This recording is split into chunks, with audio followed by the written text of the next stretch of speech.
Magandang araw sa inyong lahat and welcome once again to another pre-recorded video lecture for the subject Concepts in Pediatrics. Today, we are going to dive into the fundamental aspect of pediatric psychology and education, the cognitive development theory. As we know, understanding how individuals develop cognitively or mentally is crucial for us healthcare providers and educators. It helps us tailor our approach to meet the unique needs of our clients, especially those who are still developing cognitively. By learning about the cognitive development theory of John Piaget, we can assist the mental development and learning of our patients by guiding them towards optimal growth and learning. You have to remember that the theory of cognitive development, as we will explore in this video, is not just about how the pediatric patient acquires knowledge. The theory is also about how individuals think, perceive, and understand the world around them.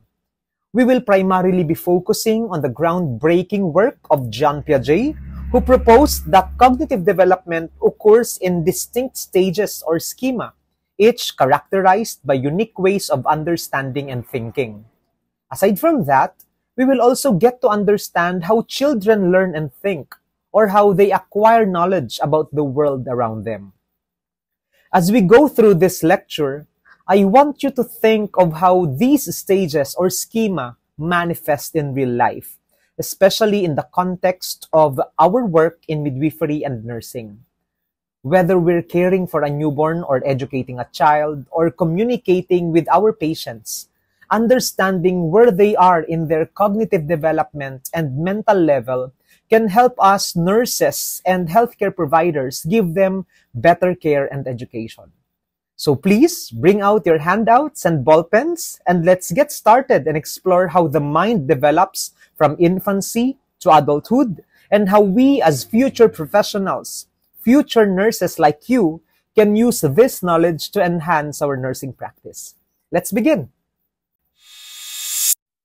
Before we learn and discuss the cognitive development theory, let us first get to know the proponent of this theory. Ito po si John Piaget. John Piaget was a Swiss psychologist who revolutionized our understanding of how children develop cognitively or mentally. So he proposed a theory for us to better understand how children gain knowledge about the world around them.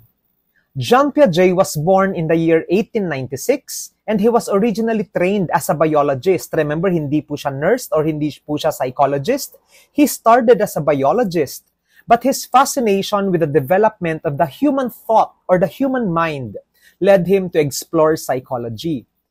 Piaget is best known for his cognitive development theory, which proposes that children go through 4 distinct schema or stages as they grow and learn. Naniniwala si John Piaget that as we grow older, our cognitive and mental capacity improves, and we go through 4 distinct schema or different mental or cognitive stages, which include the sensory motor, pre-operational, concrete operational, and formal operational stages. We will get to know all of these stages as we move along with our discussion. Now, each of these stages, or as he calls it, schema, represents a different way of thinking and understanding of the child about the world around them, with children building on the knowledge as they gain at each stage and as they move to the next schema or level. Piaget's work was considered groundbreaking because it showed that children are not just mini adults who think and act like us. Because children do not act like us. Children do not think like us. In each life stages, according to John Piaget, children have different levels or capacity of thinking, and their ability to think increases or improves over time. So coming from a child or an infant who doesn't really use his brain, his mental capacity, to becoming an adolescent or adult who is able to use his mental faculties clearly, we have to remember that children think in fundamentally different ways at different life stages. And Piaget's theory has a profound impact not just in education, psychology, but also in nursing and our overall understanding of child development. That is the reason why part of our curriculum in NCM 107, in our course syllabus, we include the understanding of John Piaget's cognitive development theory because of how important it is for you, future nurses, to understand so that you can better cater to pediatric patients when it comes to educating them or giving them health teachings. As mentioned earlier, John Piaget categorized our mental capacity or mental levels, cognitive levels, into 4 schemas or stages.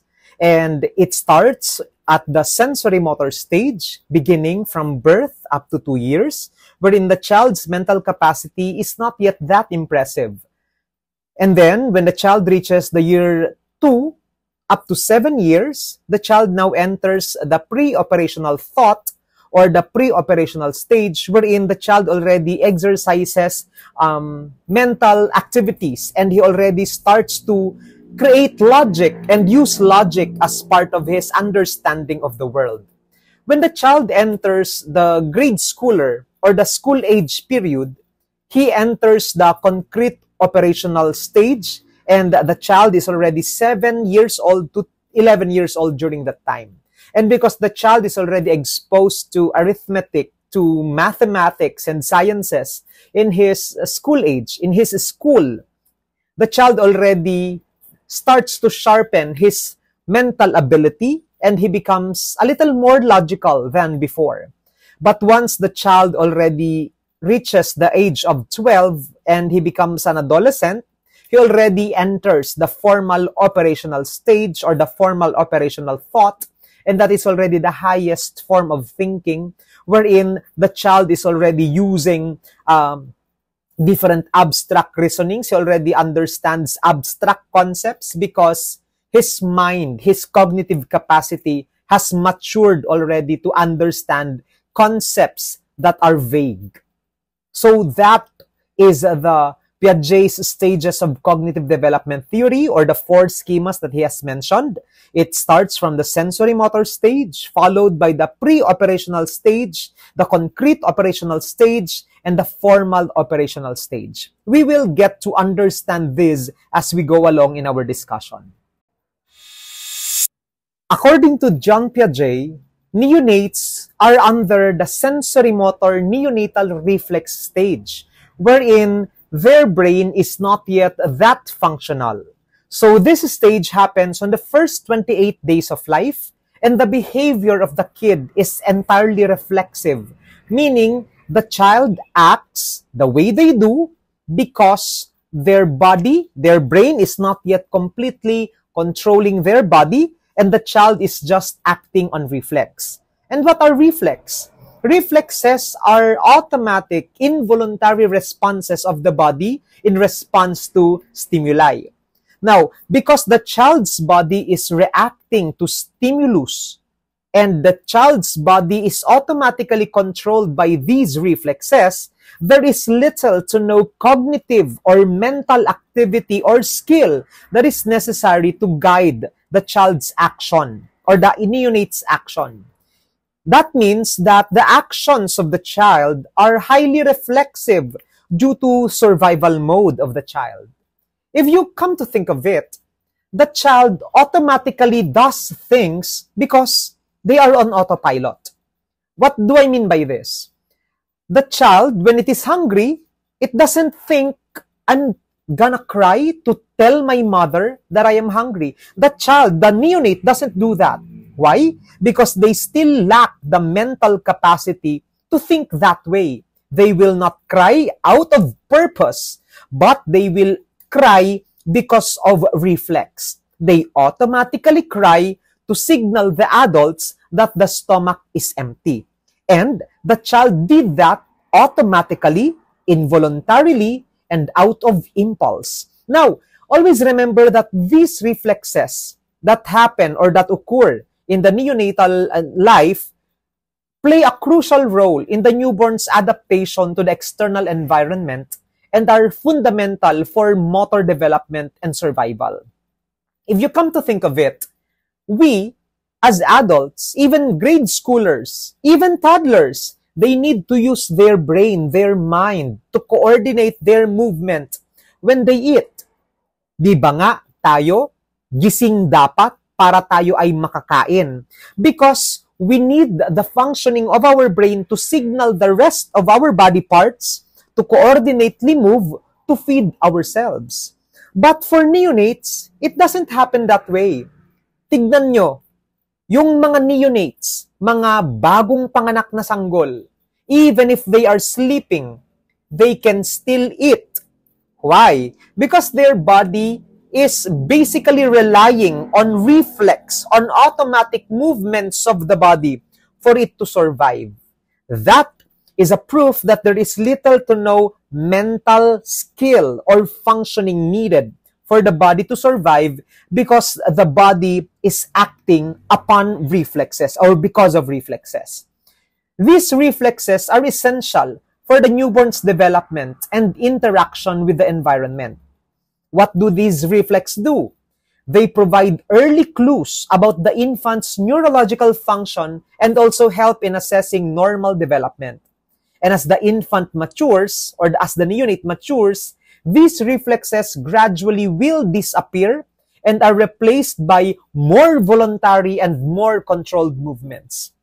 Ibig sabihin yan, since the child is already growing maturely, mentally, the child will have to lose the automatic movements of the body, which we call reflex, in response to the growth of movements of the body that are more voluntary and controlled.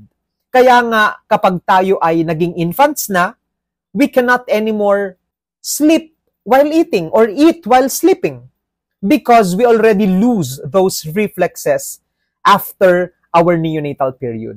So yan yung sinasabi ng ating neonatal stage ng ating cognitive development theory, the sensory-motor neonatal reflex, that there is little to no functioning of the neonate's brain to control the rest of the body because the body automatically does things for the survival of the child.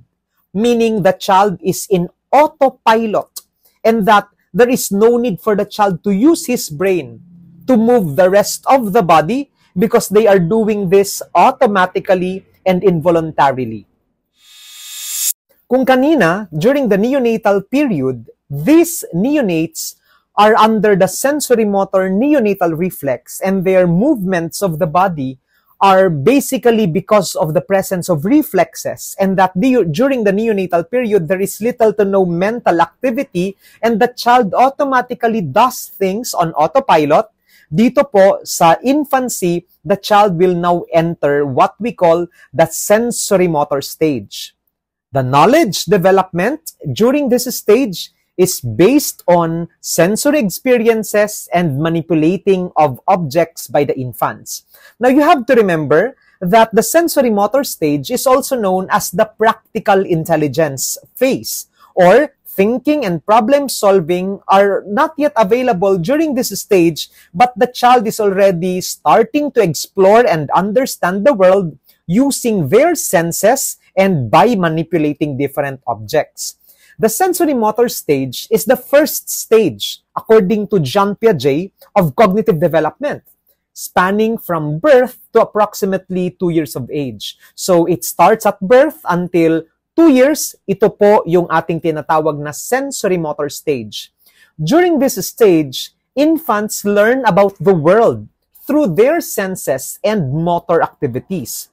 The key aspects of the sensory-motor stage, like I said, is number 1, the sensory exploration, which means that infants under the sensory-motor stage will explore their environment through touch, through sight, through sound, taste, and smell. Kaya nga po siya tinawag na sensory exploration because the child will need to use his senses to explore the world and gain knowledge about the world around them.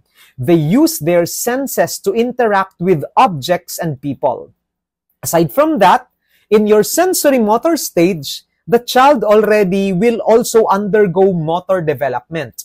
This stage is marked or characterized by the development of motor skills from reflexive action to more purposeful movements like reaching, grasping, or even crawling.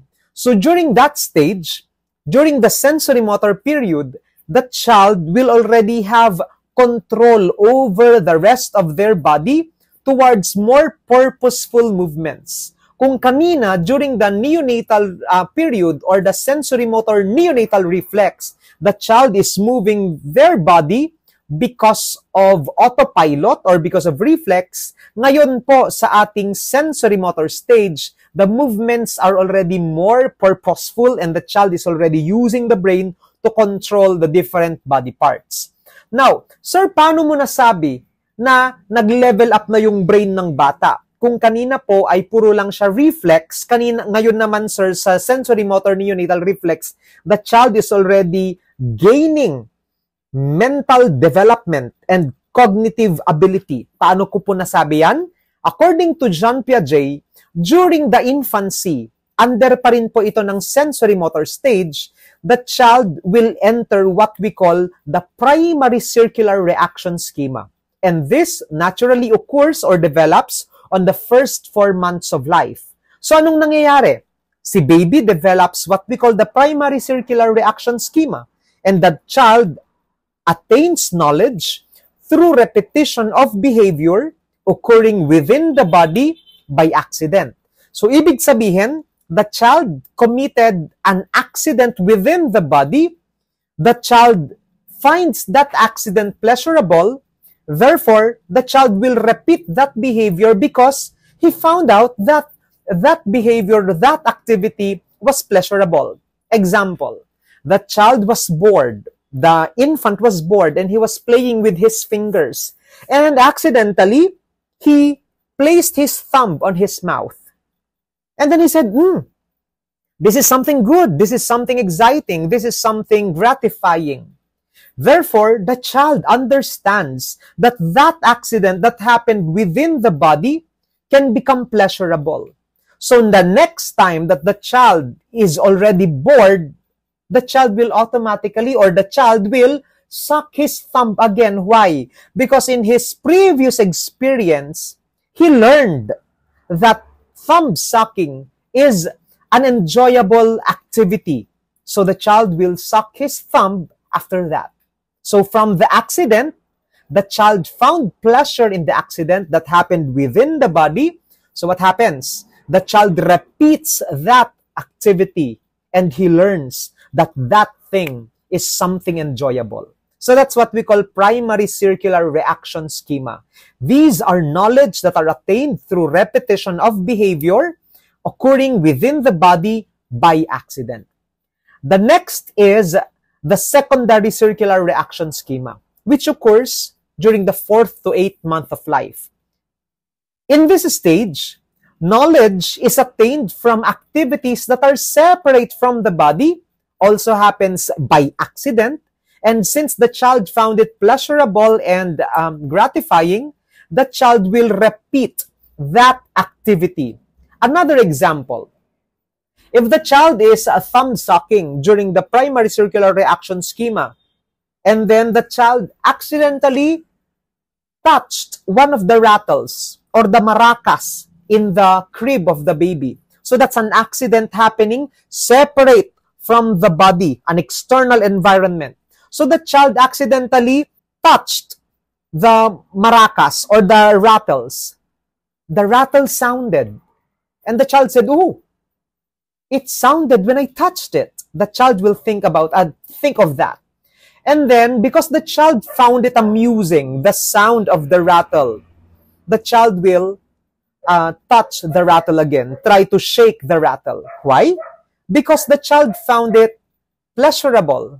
He found it amusing. So the next time that the child is bored, and the next time that the child sees a rattle, what will the child do? Because he learned that the rattle sounds when he shakes it, he will grasp the rattle, and then he will shake it.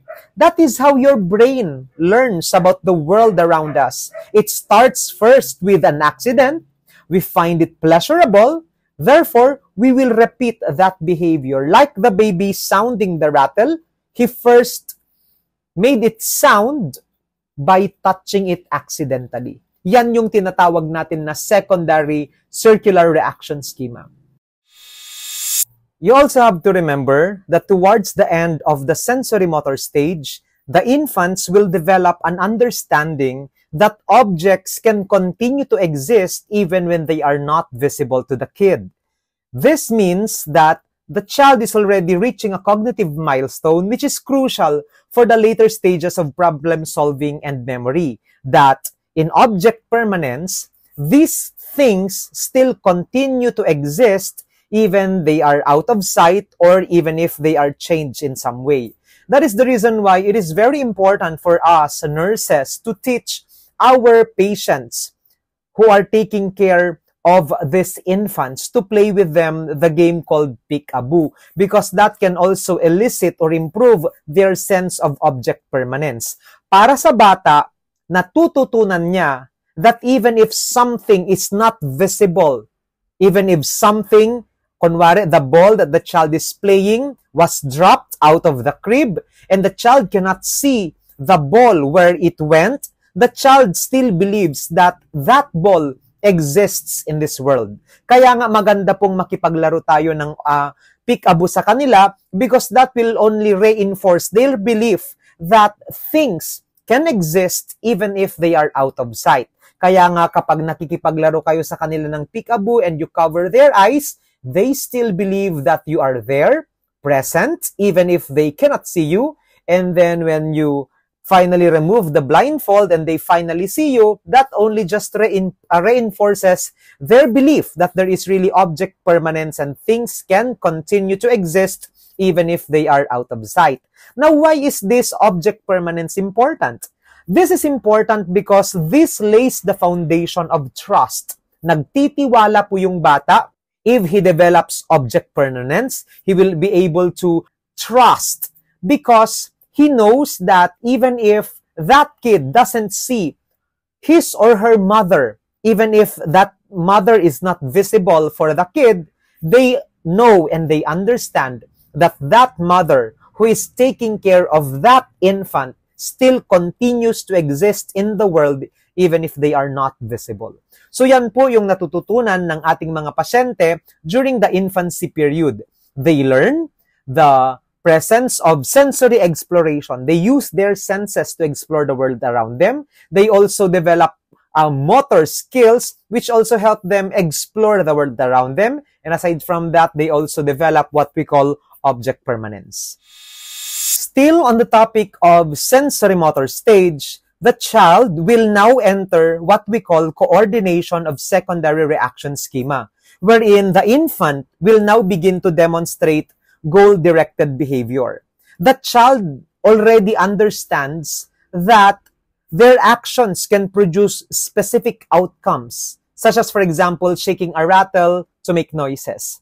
If you see this example that I placed here, there is a child who is inside the crib, and then just above the head of the child are crib mobiles or toys that are hanging above the head of the child. Now, when we speak of the coordination of secondary reaction schema, the infants begin to demonstrate goal-directed behavior. So what will the child do?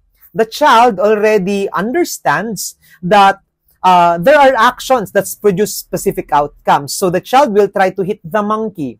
And then when the child hit the monkey sounded. And then the child said, "Oh, it created noise. What shall I do next? I want to hear all of the noise or sound that these toys produce if I hit them all." That becomes the goal of the child. Tumunog ito, kaninang pinalo ko. Ano kaya yung mga tunog din ng mga ibang laruan kapag ito ay tinabig ko? That will be the goal of the child, which is to explore the other sounds created in that crib mobile. So they now begin to demonstrate goal-directed behavior. So what will that kid do? The child will try to hit all the crib mobile because that's the goal of the child. So nag-level up yung utak ng bata. the child's mental capacity and cognitive level increased because they already developed goal-directed behavior in the coordination of secondary reaction schema. Now, when the child enters toddlerhood, they enter what we call the tertiary circular reaction schema, which happens on the 12th month of life up to the 18th month. Dito po na-develop yung ating tertiary circular reaction schema. And what happens during your toddlerhood?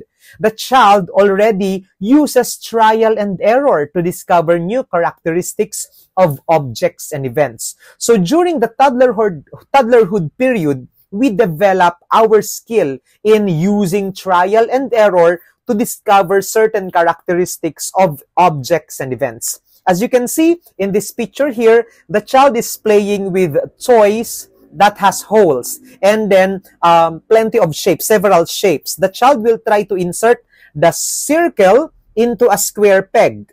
So the child will now understand that there is a difference between the circle and the square hole and that it will not fit because they do not have the same characteristics. The child begins to understand these characteristics of things and events and objects because they are using what we call the trial and error method. So even the toddler already is able to use what we call the trial and error as a way of cognitively improving himself. Okay? So aside from that, the child will also develop what we call the invention of new means through mental combinations, which happens at the month of 18 to 24. So anong nangyayari? The child will now transition during this period from the sensory motor stage. They will slowly enter to what we call the pre-operational thought. So what happens during this stage? Pag 18 to 24 months po yung bata, tumatalino po siya. So what happens? The child is already able to think through actions or mentally project a solution to a problem. I'll give you an example kung paano nagkakaroon ng mental projection of the child to solve a problem. Example, this is a table and then the child is playing with a ball. Ang nangyari, yung ball rolled underneath the table. So nag-roll yung bola dito. So the ball rolled and then the child would like to get or retrieve the toy. What will the child do?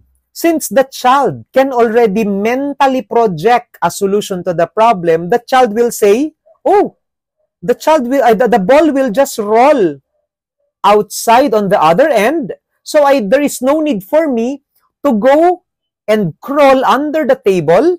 I'm just gonna circle back and wait for the ball at the other end.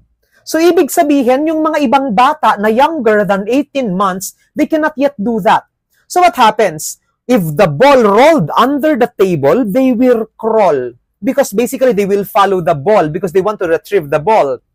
But, if the child already developed what we call the transition from sensory motor stage to pre-operational thought and they can already project a solution to the problem, the child will no longer have to crawl under the table just to retrieve the ball. The child will think and mentally project a solution to the problem. And the child will say, there is no need for me to climb under the table. I'm just gonna circle back and get the ball at the other end of the table. So yun po, yung another leveling up of the cognitive skill of the child. Yan po yung tinatawag natin na invention of new means through mental combinations or the transition from sensory motor stage to pre-operational thought. Tumatalino na po yung ating mga toddlers during this stage.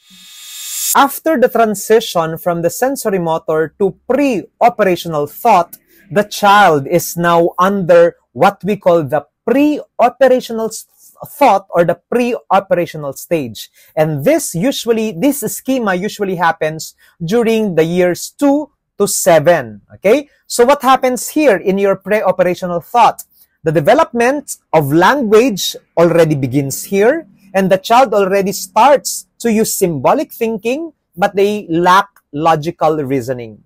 Okay? So during the pre-operational thought, this is the second stage of John Piaget's schema in the cognitive development theory. And typically, this occurs on the 2nd to the 7th day of life. And this stage is usually characterized by, number 1, what we call symbolic thinking. Children begin to use symbols such as words and images to represent objects and experiences. So what happens in your symbolic thinking? The child will already start to equate or try to give relationship to a certain thing with a certain symbol. Example, a 2-year-old child will say, "This is my flower," referring to their vagina. Or a 2-year-old kid will say, "That is ice cream," referring to their pupu or tae. So they already start to use and begin symbols in place of words and images to represent objects and experiences. Now, bakit po importante ang tinatawag natin na symbolic thinking? Why is it important that these children will be able to use symbols in place of objects and experiences and other things like that? Because your symbolic thinking will give them the ability for imaginative play and the development of language skills. So, importante po ito so that they can start to become creative and imaginative. And aside from that, it will also improve them when it comes to the use of their language. So, as mentioned a while ago, these kids can already start to use a symbol in place of words or language or experiences, but the problem is they lack logical reasoning. Ibig sabihin po, hindi rational yung kanilang pagrarason. They lack logic when it comes to their reasoning. Ang tawag po natin dito sa condition na ito is what we call pre-logical reasoning. So it's before logic, wala pa silang logic ang kanilang pagrarason. When we speak of pre-logical reasoning, this is the faulty reasoning which may lead to wrong conclusions and judgment. I'll give you an example. Example, the toddler, or the 2-year-old kid saw that the father was shaving. Okay, he was shaving during that time. And the kid said, "Dad, where are you going?" And the dad said, "Oh, I'm not going anywhere, baby. I'm just gonna shave my beard, and then I'm just gonna stay here with you." But after 5 minutes, that dad left. Umalis po yung tatay ng bata after shaving. So what happens? That child cried. Okay? And then, nag-register yung experience na yun sa kanyang utak. That experience registered on the mind of the child. So the next time that the parent, that dad, will shave his face again, the child will automatically assume that that father of the kid will again leave. So what will the child do? After seeing that the father is shaving the beard off of the face, the child will go and hug the dad and say, "Daddy, don't leave me." And then the father will say, "I'm not gonna leave you, anak." Ang sasabihin ng bata, the child will say, "But I know that you will leave me because you're shaving your beard again. I know that when you shave, you will leave." So even if there is no logic in that reasoning, still, the child thinks that the father will leave because his judgment, his conclusions are wrong because he is not yet a logical thinker. Okay? So, if there is pre-logic reasoning or there is lack of logical reasoning, therefore leading to wrong conclusions, these kids will also have centering. Okay? So, ibig sabihin nito, in your centering or what we call intuitive thought, children will look at something which will only center on the characteristic of that thing. A good example of that is again bitter pills. Yung mga pinapainom natin na gamot sa mga bata. If you give the child a medicine, this is centering, okay? If you give the child a medicine, for example, a cough syrup, and then the child tasted it and said, "That's bitter, I don't want to taste it, I don't want to drink it." So you bought the kid another kind of cough syrup, which is strawberry flavored. Even if you try to force that kid to drink that medicine and say, "This is a different medicine, it is not bitter, this tastes like strawberry," even if you tell the kid that, the child will not drink it. Why? Because of faulty reasoning. Because of centering. They will think, that's still medicine. That is still bitter. So even if it is a a flavored cough syrup, for them, they will think that it's still a bitter pill or a bitter medicine. That is what we call centering or intuitive thought. Their logic is based on their intuition. Nararamdaman nila na mapait yun because it's part of their pre-logical reasoning. That's part of their faulty and wrong conclusions. Aside from that, because they have pre-logical reasoning and intuitive thought, they also may lack conservation. They may lack the skill which is conservation. When we speak of conservation, it is the ability to discern the truth even if physical properties change. Dito po, dahil sa meron silang pre-logical reasoning, which is faulty reasoning, they have intuitive thought or they just rely on their intuition to explain a certain situation or to understand a certain situation. Dito po sa lack of conservation, children in this stage do not yet grasp the concept of conservation. The idea that quantity remains the same despite changes in the shape or appearance. For example, a child that has lack of conservation may believe that a taller, narrower glass can hold more liquid than a shorter, wider glass, even if they both contain the same amount. So kung meron kang dalawang baso, the first glass is a tall glass which is narrow, matangkad, pero narrow or thin, and then the other one has a wider base, pero mas maliit. They both contain 250 ml of water. And then if you ask a kid, alin dito ang mas madaming laman na tubig? The child will say, the taller one, because it is bigger. And then even if you explain that both of them contain the same 250 ml of water, the child will not be able to grasp that idea. That lack of conservation or the inability to discern the truth, even if the physical properties change, ang isa sa mga limitations why these pediatric patients of the age 2 to 7 years old cannot grasp that idea of conservation. Na, even if one glass is taller and narrower, and another glass is shorter but with a wider base, that they can both contain the same amount of fluid. Yan po yung hindi nila kayang maintindihan if they still lack conservation because what they use is not their logical reasoning, pero meron silang faulty reasoning which leads to wrong conclusion and judgment, at ginagamit din nila yung kanilang intuitive thought or intuition to solve a problem or to determine an answer to the question. Yan po yung mga limitations ng pag-iisip ng mga patients natin who are 2 to 7 years old. Even if it is evident that the cognitive ability of these children is already slowly developing as time goes by and as they progress in age, we also have to remember that it also has its limitation. Their mental capacity also has its limitation. And one of the limitations during this stage, 2 to 7 years old, is what we call irreversibility. And when we speak of irreversibility, it is the inability to understand that some processes can be undone. Okay? So children during this age or stage struggle with the concept of reversibility. They cannot grasp that certain things can be reversed. Okay? Meaning that they may not understand that some processes can be undone. For example, if a child sees a ball that has been deflated or flattened, they may cry because they may not realize that it can be reshaped into a ball again by inflating it.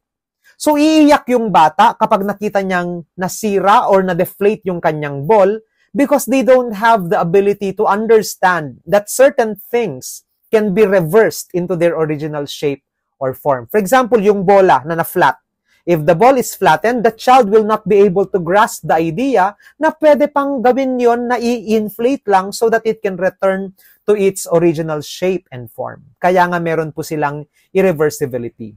Aside from that, these kids, 2 to 7 years old, will already develop what we call role fantasy.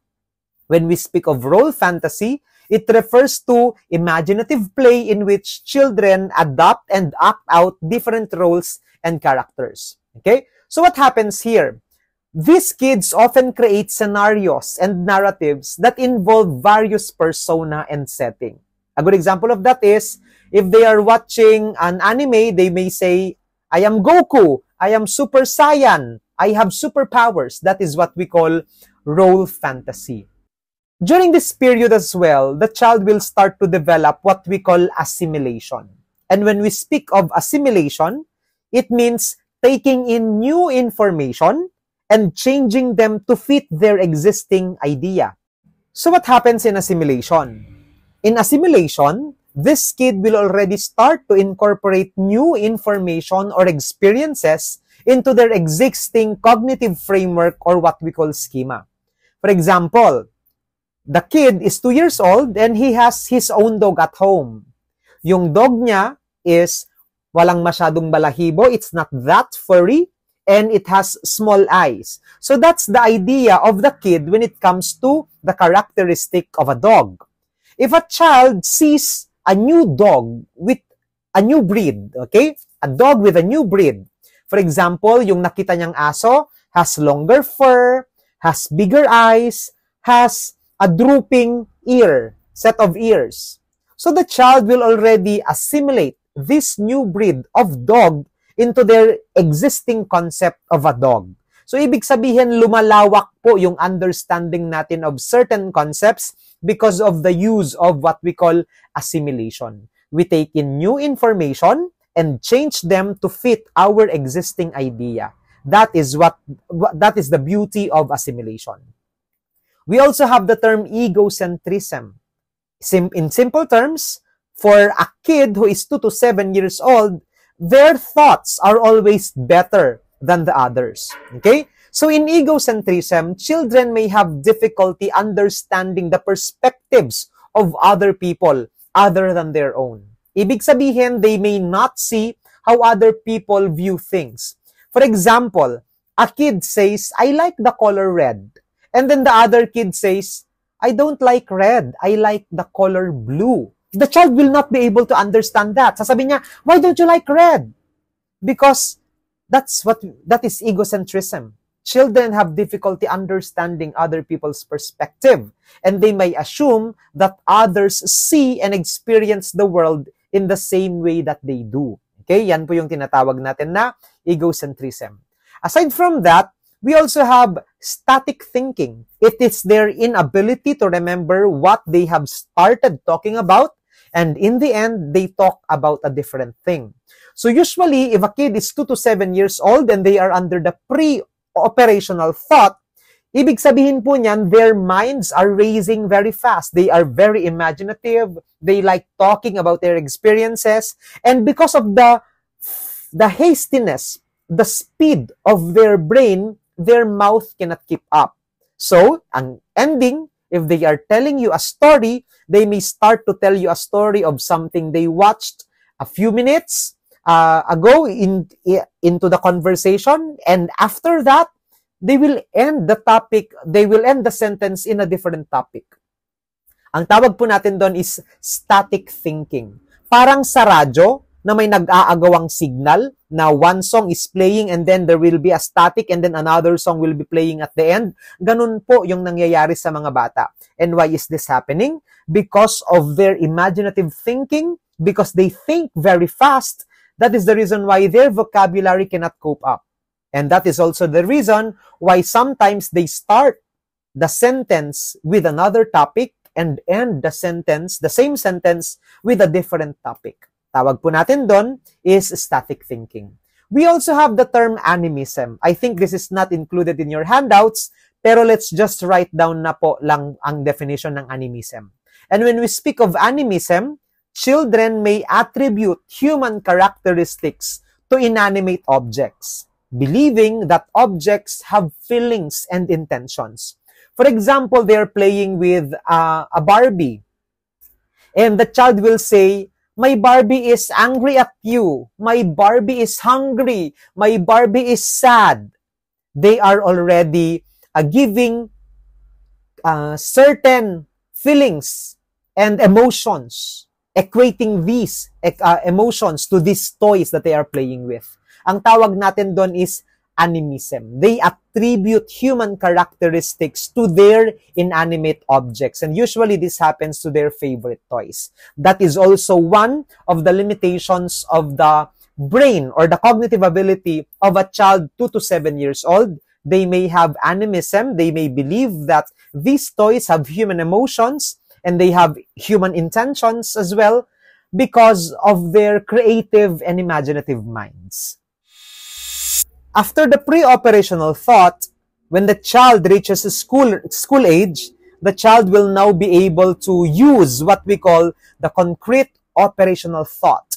This mental capacity begins at the age of 7 until 12 years old. And during this time, the child already recognizes cause and effect relationship.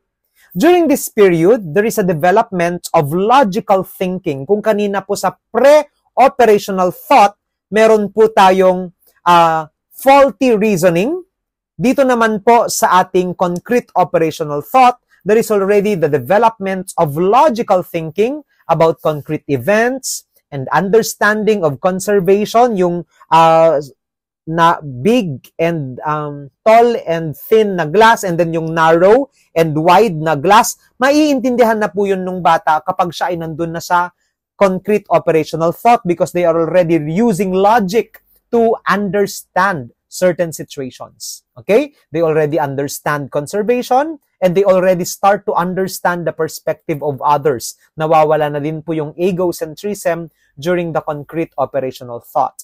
Now, during your school age or the concrete operational thought, the child will already begin to understand and appreciate the inductive reasoning approach. Okay? So, pag inductive reasoning approach po, this is specific to general. Okay? So, we sometimes equate our personal experiences and generalize it. So, example, a child is playing with a toy. This toy is broken. This toy is made of plastic. So, this is specific experience. Therefore, all plastic toys are easily breakable. So, yun po yung inductive reasoning. Another example is, a child is walking at the park. Sabi niya, every swan that I have seen so far is color white. The swans in our local park is color white. The swans in the zoo are color white. Therefore, my conclusion is, all swans are white. Now, yan po yung tinatawag natin na inductive reasoning. We create specific conclusions based on our personal experiences. Now, if you ask me if inductive reasoning is an okay tool for us to have a conclusion to the certain things around us, ang sagot ko dyan is hindi po. Now, porke ba sinaktan ka ng isang jowa mo na letter J ang pangalan, lahat na ng mga lalaking letter J ay manloloko? Di ba hindi naman tama yon? Now, you always have to remember that even if our personal experiences are important for us to create a conclusion about the world around us, hindi po ganoon ka-foolproof yung ating inductive reasoning. Always remember that inductive reasoning, while it is useful for forming hypotheses and generalizations, it is not a foolproof reasoning, as it is based on specific instances or experiences and may not account for exceptions. A good example of that is yung kanina, that the child uses inductive reasoning to generalize or conclude that all swans are white kasi lahat ng mga nakikita niyang swans in the lake, in the zoo, are color white. And the child assumes, oh, because of inductive reasoning, almost all experiences that I have with swans are color white. Therefore, all swans are white.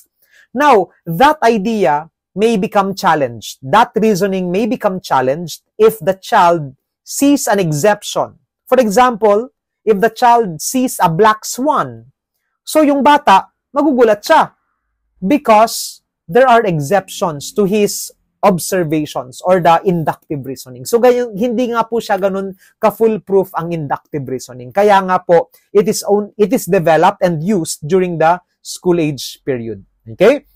So, aside from that, During the school age period, aside from inductive reasoning na kayang-kaya na niyang gamitin, the child will already start to use systematic reasoning. And when we speak of systematic reasoning, this is the organized and step-by-step approach that is often relying on established principles, evidences, and rules. Ito pong systematic reasoning natin, this lays the foundation of using problem solving, the scientific method, and decision making. So during this period, di ba may mga activities kayo nung school age kayo that are experimentation in nature? So natututunan po ng bata yung systematic approach that sometimes problems can be solved using step-by-step or organized sequence of things. So natututunan po niya yung systematic reasoning through problem solving, scientific method, and decision making that they do in school.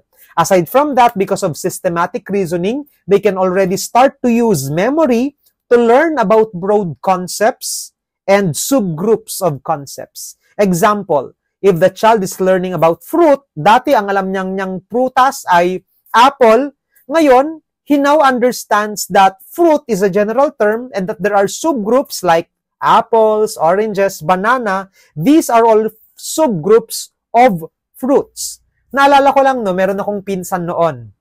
When she was younger, when she was 2 years old, she always said na gustong-gusto niyang kumain ng kangkong.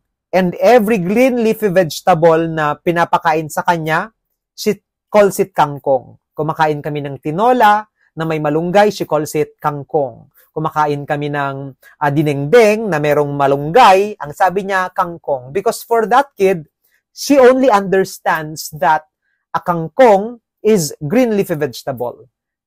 Kasi nga limited pa lang yung cognitive ability ng batang yon, yung pinsan kong yon. But when the child already reaches the concrete operational thought, the child already starts to understand that there are broad concepts like green leafy vegetables. And isa lang yun, yung kangkong na yun, sa subgroups. And that there are also other types of green leafy vegetables like for example, saluyot, malunggay, talbos ng kamote. All of these are subgroups of that concept. So yan po yung tinatawag natin na concrete operational thought. Usually, this is formed during the school age or if the child is already 7 to 12 years old. After the concrete operational thought, the child now will enter adolescent period. And when the child reaches adolescence, I should say, the child will now use what we call the formal operational thought, and this starts at the year 12 onwards. Now, this is believed to be the final form of cognitive development, and it is the highest level of thinking. And what happens during this adolescent period or formal operational thought is that lumevel up po yung utak ulit ng bata, and that there is already a development of abstract reasoning and problem-solving activities. Now, you have to remember that the formal operational stage is the fourth and the final schema in Jean Piaget's theory of cognitive development. And according to Jean Piaget, this typically begins around 12 years and continuing into adulthood. So it begins from 12 years old onwards. Now, this stage marks the development of abstract and logical thinking, and the child already starts to think beyond the concrete operations and characteristics of early stages. So dito po, the child is already able to understand mathematics. Because of the advancement and development of the cognitive level of the adolescent kid, that child can already start to solve complex algebraic equations and understand complicated mathematical concepts that do not rely on visual or tangible objects. So kahit mahihirap na mga algebraic equations, mga math problems man yan, ay nakakaya na nating i-process because we are already under what we call the formal operational thought. We already also can understand complex topics about science, and we already start to formulate and test different hypotheses in scientific experiments and considering various outcomes and possibilities of these experiments. Aside from that, dahil nga po sa nandun na tayo sa formal operational thought, we already are able to understand abstract reasoning, abstract thought, or philosophical thinking. Dito po sa my philosophical thinking, this adolescent can already engage in discussions about ethical dilemmas or abstract concepts like justice, freedom, existence, love, and so on and so forth. So dati, sa mga schoolers, we have a hard time understanding these kinds of concepts, abstract concepts that are not quantifiable and not measurable. Pero dahil sa we are already under our formal operational thought, we're already able to process and understand these kinds of abstract concepts. Nakikita o naiintindihan na natin what the concept of selflessness is, generosity is, because we are already under the formal operational thought. Now, aside from that, sabi ko kanina, in your abstract reasoning, we already start to use hypothetical thinking or thinking in the form of what if. Ibig sabihin, we already can mentally solve problems using our mind only. Okay? Using possibilities or using the word what if. So, kunwari, you are a high school student and you are already choosing a career of your own. You're choosing your course. You use the word what if. What if mag-nursing ako? Yayaman kaya ako? So you're already there, solving the problem, already imagining the future that you hold dear to your heart. So because of that ability, ang abstract reasoning na yon, we are able to choose and decide properly because we are hypothetical thinkers already during the formal operational thought. And lastly, we already start to use deductive reasoning. Or, when we speak of deductive reasoning, this is formulating hypotheses based on general ideas and multiple variables. So, ito po is the exact opposite of inductive reasoning. Kung kanina po sa inductive reasoning, it is specific to general. Dito naman po, it is general to specific. So, a good example of that, simplihan lang natin. Plastic toys, all plastic toys break easily. This is a plastic toy, therefore, this will break easily. Another good example of that is when a child is watching television and he sees that majority of the snakes are venomous. So, general po yun, no? Majority of the snakes are venomous. And when a child sees a snake slithering by, the child will use deductive reasoning and say, oh, according to what I read or what I saw in the TV, most snakes are venomous. That is the snake. Therefore, I should be careful because that may be venomous. So, yun po yung isang example natin ng deductive reasoning. So, the child can already use deductive reasoning when they are under the formal operational thought, usually happening during 12 years onwards.